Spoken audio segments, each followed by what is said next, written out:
Good morning, respected judges and fellow students. It is my honor to present our research title, Statistical Memory Hack for Class-Incremental Visual Language Learning with Cliff. Before going into detail, let me briefly introduce the structure of this presentation.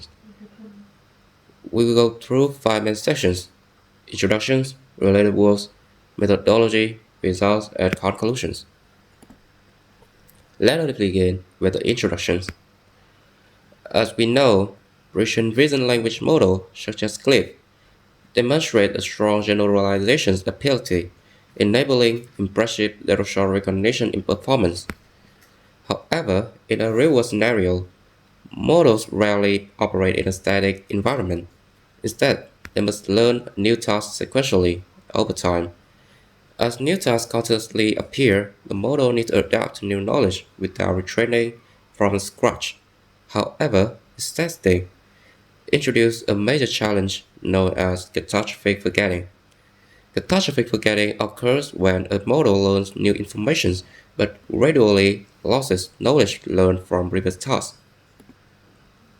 So the key question here is how can we maintain stable predictions in continual learning without storing exemplar data or retraining the backbone? Before we dive deeper, let's briefly review some related works. The first line of research focuses on a class-incremental learning with vision language model.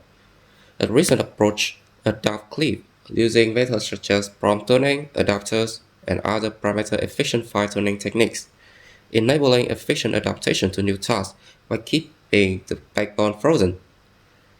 However, most of these methods mainly focus on representation learning and fully address the prediction bias that accumulates across incremental tasks.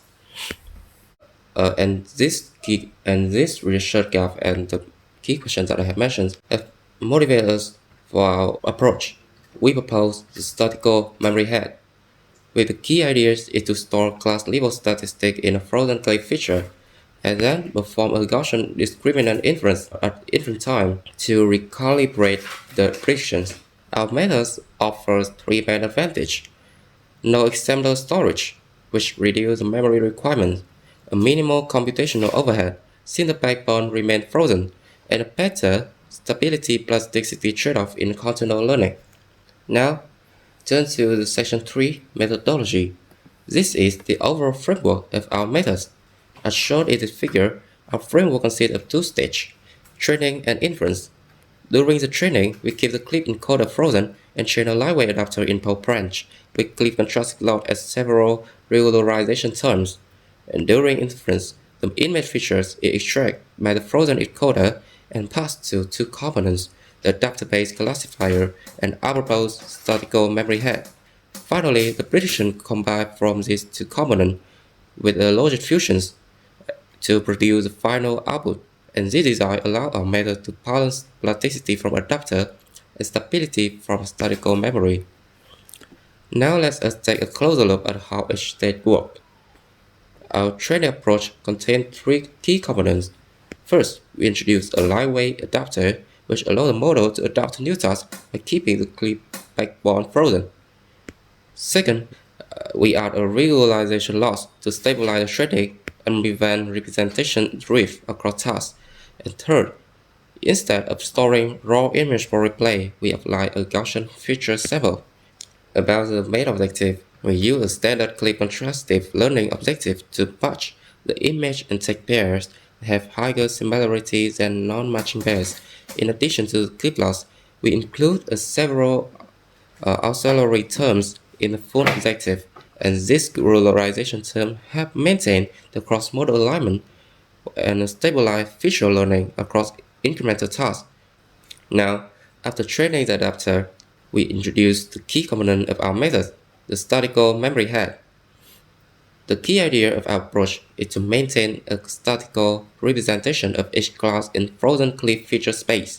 Instead of storing raw image, we only store two statistical quantities for each class mean and share precision metric B, which model the global structure of feature variability across class.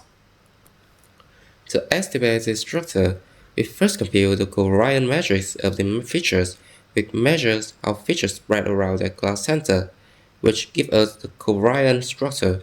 However, the feature dimension is very high, while the number of samples per task is relatively small. Directly inverting the covariant matrix would therefore be unstable, and to address this issue, we compute a regularized pseudo-inverse to stabilize the inversions and ensure reliable statistical estimation even in a high-dimensional feature space. And since the model learns new tasks sequentially, we update the present metric incremental using the equation phi, combining three component statistic from previous learned class and from the current task and a mean-shift correction terms account for the difference between the old and new class centers. This correction term captures the distribution shift between tasks, allowing the statistical model to remain consistent as new classes are introduced. And during the inference, the statistical memory had computed a Gaussian discriminant score for each class. The equation 6 originates from Gaussian discriminant analysis, where each class is modeled as a Gaussian distribution. The first term measures how well the input feature align with the class factor under the precedent metric, and the second term acts as a normalization factor that depends only on the class statistic. However, relying solely on statistical modeling may reduce the flexibility of the model to adapt to new tasks, and therefore we combine the SMH score with a database prediction here, with the parameter alpha control the patterns between the two components. And in summary, the statistical memory had introduced an infinite time statistical classifier that stabilized prediction while allowing efficient adaptations through the lightweight adapters. So now that we have introduced our proposed method, let's move on to the next sections, the experimental result to evaluate its effectiveness. We evaluate our method on two datasets, Cypher 100, standard class incremental benchmark, and second dataset is infinite R, which is more challenging due to a strong distribution shift caused by style image. We evaluate across different incremental settings and classes introduced sequentially across tasks with the previous task cannot be accessed. An evaluation metric that we use is average accuracy, measure the average performance across all incremental stages, and a last accuracy, which evaluates the final performance after the last task. And this is a comparison with state-of-the-art methods.